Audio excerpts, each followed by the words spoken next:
Hello everyone, this will be the review of game Death and Taxes, and the key was provided by developer.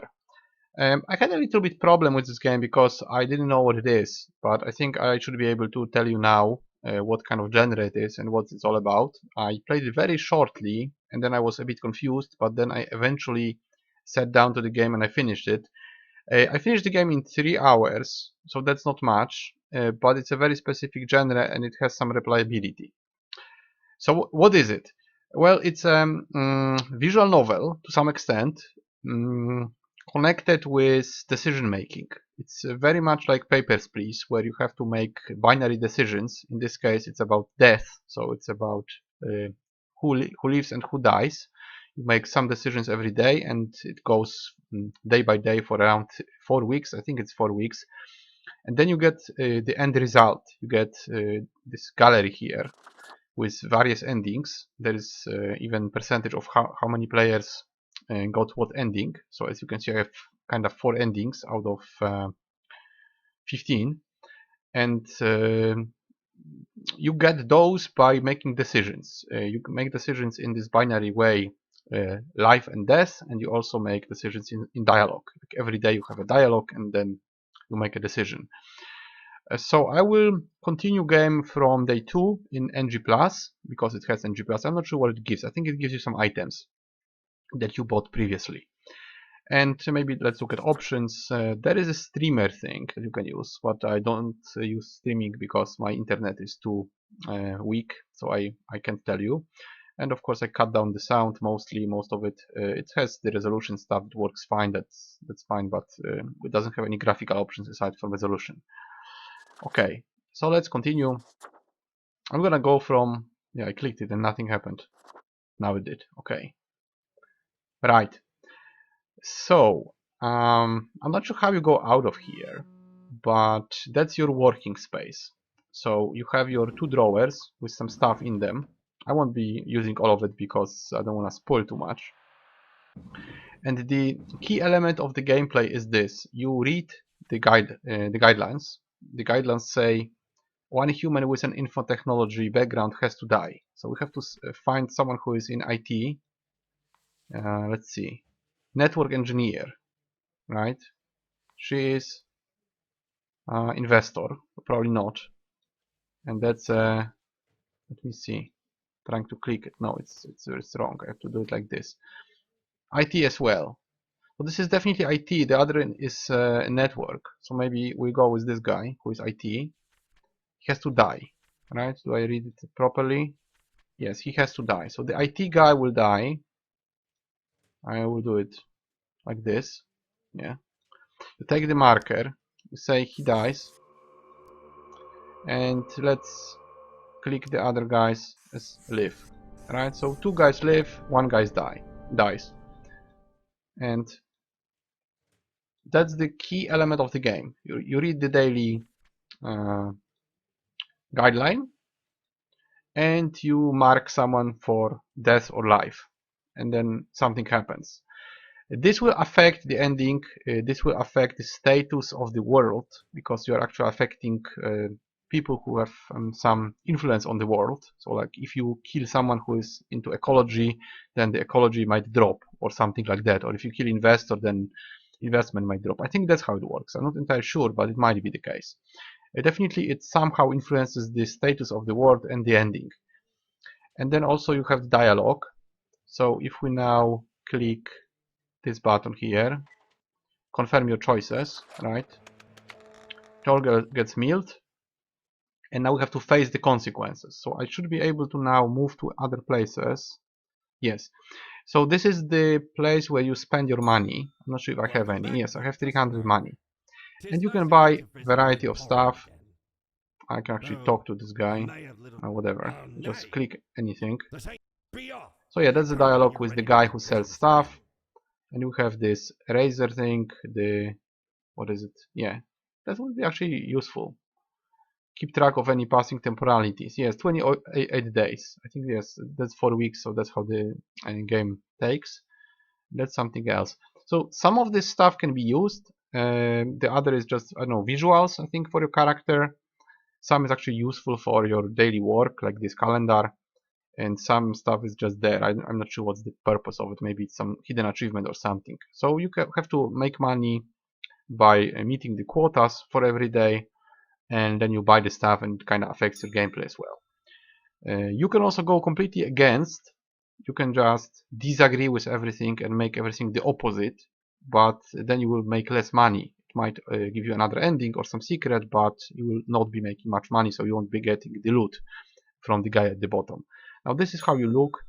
So you can change your face like this, and you can change the clothes, right? So those two can be changed, and then you can well, alter your look, but that's mostly, I think, visual, maybe plus some achievements, but aside from that, it's just visual stuff.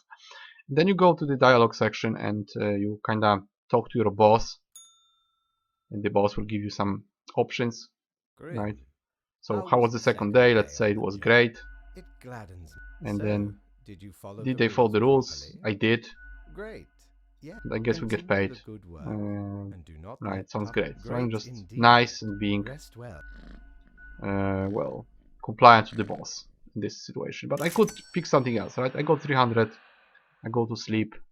I guess that's all I can do at this point. Yes, I could spend money right now. Yeah, actually, you know what? I can buy the calendar.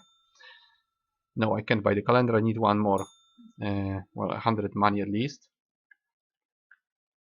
Also, I'm not sure how you use the money in your office, because you have those coins, but I'm not sure how you can use them. And then if you go to the office again, see those coins here. Like, I can put them there, but I'm not sure how they work, how you actually use them. So that's a bit problematic. Maybe you have to click them or something, but I don't know. So then you have another 5 people and some quota, like 2 humans have to die, like whoever, just 2 humans of my choice. I can pick whoever I want. And well, that's gonna again affect something. Like, we could pick this guy and say, alright, he's a firefighter, so maybe he should live.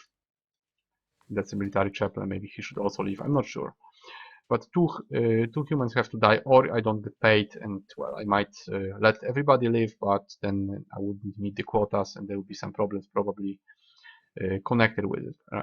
Well, I'm not sure, because I didn't get all the endings and all the secrets, but well, your decisions matter in this game.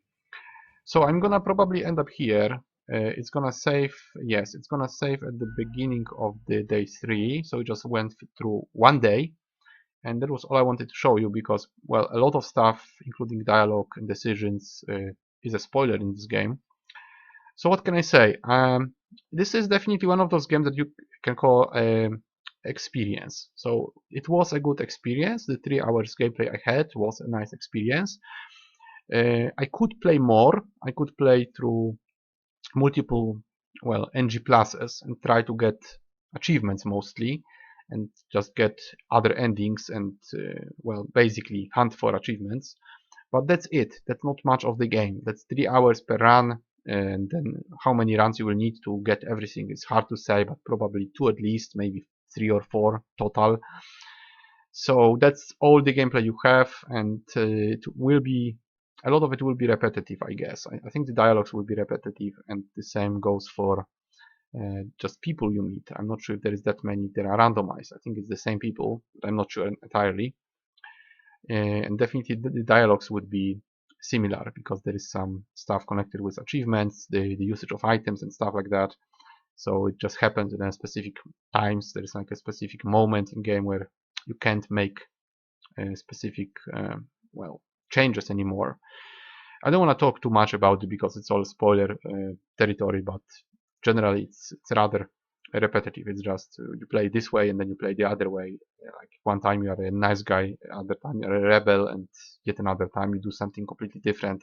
Like, you make a lot of money, or you don't, or you go against the rules, or you go with the rules, and eventually it will affect the gameplay and get you other endings. So content-wise, it isn't much. It's a 3-hour long game that you play multiple times, but probably like 4 or 2 times, and that's it.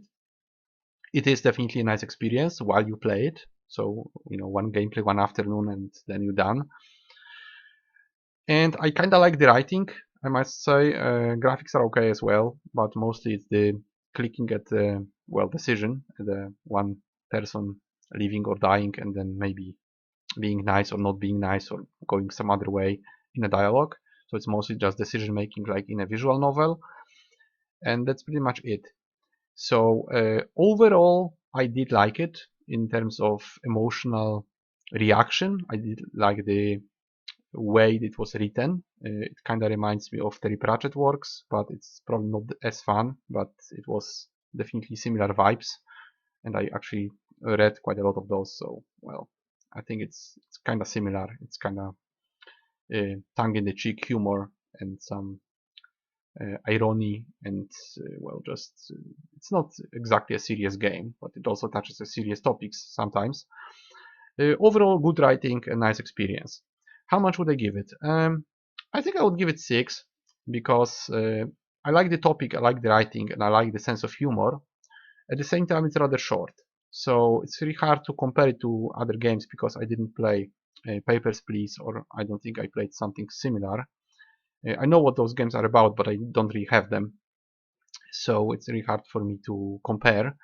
But as an experience, it was fun, just not very long. And if you like reading, you should like it. If you like hunting achievements, you should also like it. There is even a guide for this game, so you can probably use that and try to get all the achievements. It should keep you occupied for, I guess, 2 days, maybe longer, but not much longer. So I would say slight recommendation if you are into this, but I wouldn't pay too much money because that game is just not very long. I will just check the price. Should be able to do it in a moment. Let's see how it goes. I'm afraid it's gonna be, yeah, so it's like $10 depending on the well, on the discounts, but more or less it's something between $7 and $12 price. So not that cheap for such a short game, but if you like what you see, if you're interested in the topic, if you like such games, and if you grab it on sale, then you might salvage some fun out of it. Just probably not much. But yeah, I can sort of recommend it if you're into this. Just don't overpay because, well, it's just not much gameplay here. I will probably play a little bit of this second well, playthrough, the NG Plus, and then I would be probably done with the game and the install. So for me, it would be like 6 hours of gameplay total, and well, that's it. But I must say I did enjoy it. So I was kind of curious what's up with this game. Why is it so kind of trying to be popular? I think it's giving out some merchandise, and it has the Discord thing, and there is some probably Twitch connection with streaming and stuff. But I'm not sure why this game is really so praised. I mean, I liked it, but not to the point of going crazy about it. I would probably pick something else for the same money than this, especially if we count the time of gameplay you actually get out of it. But yeah, I can see that this game has a little bit of nice vibes and good writing, but in my case it wouldn't be enough to buy it, especially for that price. But I can't say I didn't like the gameplay. So for me it was nice 3 hours, maybe 6 hours total, but that's it. Okay guys, so that will be it from me. That was Death and Taxes, 6 out of 10, and I'll see you guys in the next review.